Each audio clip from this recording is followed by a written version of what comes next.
So, there's been a lot of talk lately about collective guilt and collective blame.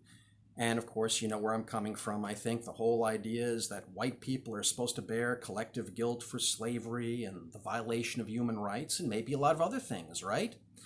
And I've been thinking about this. You know what? I'm going to shock you. I'm on board with that idea of collective blame under one condition, that we also accept what is the flip side of that coin: collective credit. So let's talk about this. Now, slavery is the big issue now. It has been for a very long time. They're tearing down statues in the name of supposedly combating slavery.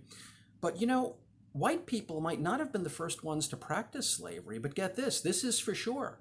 They were the first ones to eliminate it. That first occurred in Europe with Great Britain, and then the United States followed suit. And it was an amazing fact of history. This institution in the world, slavery, one of the oldest institutions, had gone unchallenged for millennia and millennia until white civilization, Western civilization said, no more. And it's still, despite this, practiced today, slavery in places such as Africa and the Middle East. So, guess what, BLM? You're welcome. Now, what about human rights? Well, white people have certainly violated them. There's no doubt about that, just as other groups have. But here's the thing. Had it not been for white people birthing our whole concept of modern human rights to begin with, it was Western civilization that did that, we couldn't be talking about human rights at all. Not the application of them, not the violation of them, nothing. That was the handiwork of Western civilization, of white people. So, you're welcome, BLM. Now, despite everything I've told you, we still hear talk about reparations, right? Reparations for supposedly the descendants of black slaves in the United States. Well, I'm on board with that too, but again, under one condition. And that is, if there can be reparations for slavery, there can also be credit for the many triumphs that white people have registered throughout the ages. In other words, royalties. And let's think about that.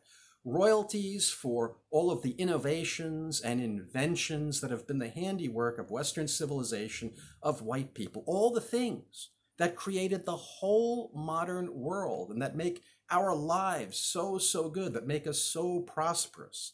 The airplane, the automobile, the computer, refrigeration, indoor plumbing, and 1,000 other things that I can't even mention right now.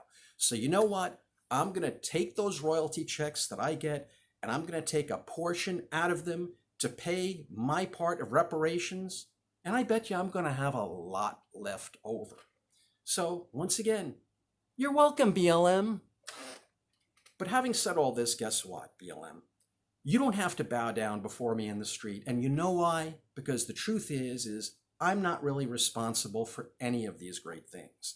I didn't have a hand in the elimination of slavery. I didn't have a hand in the birthing of our modern concept of human rights. I didn't have a hand in all of those innovations and inventions I just talked about because I'm just an individual who was born many decades ago. Too many. So there's no such thing as collective credit, but that also means that there's no such thing as collective blame.